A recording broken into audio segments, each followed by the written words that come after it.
Hey, welcome back to the Marvel and DC Theorists. And if you're new here, welcome. Do not forget to turn on notification bells on there so you won't miss all types of content that goes down here at all my channels. Let's talk about it. Let's get into it. Break down the Marvels, and how this is a huge game changer, and how this ties directly into Secret Wars, Kane Dynasty, and all that good jazz, and X-Men references. So, Darbin. Darbin, obviously, this was my only complaint with this movie was Darbin. And obviously this has some ties to Violet Veil and Guardians of the Galaxy Volume 3.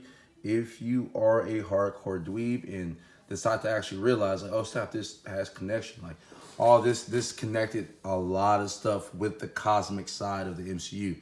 A lot of people completely forgot that Kevin Feige let us know that there's going to be two sides of the MCU he's targeting: the cosmic side and the, lesser threats on Earth that characters like Young Avengers are going to be taken care of. Because I guarantee you, whenever we get a chance to see Kang Dynasty, or for sure Secret Wars, Young Avengers characters like Miss Marvel, they won't be a part because, for example, she can't fly.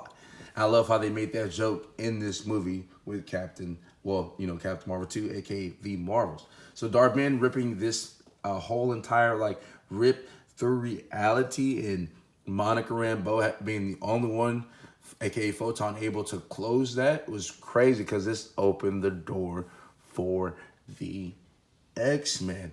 Now, the Marvels, honestly, this was a pretty good movie, honestly. Like, I had no complaints besides from, I don't see why I had none. Like, this was a fun movie. I've seen a lot of people were saying this is your typical quote unquote Marvel, but I'm just like, nah, I think if it had more quote unquote men, I think the dudes and people and critics that are talking about it wouldn't be complaining, because for the most part, majority of the fans love this movie. The reason why and also let's talk about this, the reason why this movie flopped is because of the fact that they didn't get a chance to really promote this movie. Didn't have a press junket or nothing like that because of the SAG-AFTRA and the WGA. Both of those strikes were going on at the exact same time. So this is crazy. I told people the reason why they dropped the Marvels and Loki finale at the exact same time is because there are connections to that. Loki, spoiler alert, God of Stories Loki. And then the post-credit scene in the ending sets up the Young Avengers for the Marvels. Now, this is really interesting indeed. Like, the ending, we got that reveal of the X-Men. Monica Rambeau, aka Photon, or Spectrum, whatever you want to call her. She's on the other side. She closed that space for right now.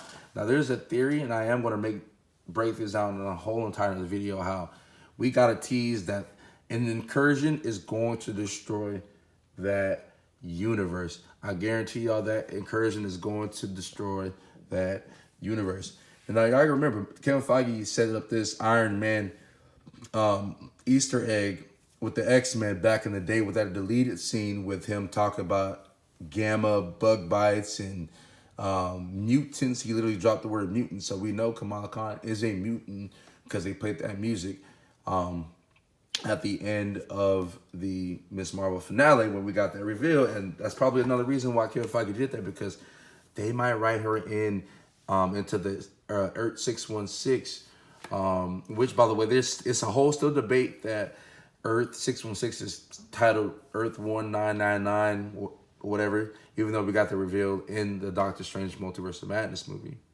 Wow.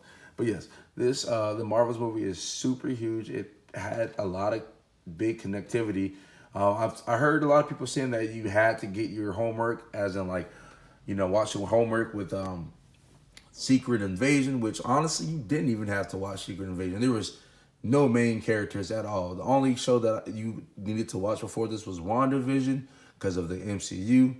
Young Avengers being teased, and maybe Ant-Man and the Wasp: Quantumania, because the ending of that teased the different Kang variants out there in this little TVA handbook. So this is pretty crazy. This is pretty crazy if you ask me personally, just because, like I said, this sets up a lot of stuff with, you guessed it, the Young Avengers. But yeah, can't Ant-Man and the Wasp: Quantumania, WandaVision, and Miss Marvel are really the only three shows you need to watch before going into the Marvels, which isn't a lot of homework. I mean, if you've been an OG fan from the beginning, you already know that, hey, the OG, like phase 1, 2, and 3, that was leading into the Infinity Saga, that didn't have too much stuff leading into, I mean, well, let me correct that. They had contained stories, but the ones when we got post credit scenes, we knew that that was leading up to the Infinity Saga, right? So honestly, Marvel has that we're getting the same thing that we've gotten from Phase 1, 2, and 3 with this Phase 4, 5, and 6. They gave us, the only thing difference is they gave us more new characters like America Chavez. We got a little bit more characters introduced quicker in this phase, but honestly, it's not too bad.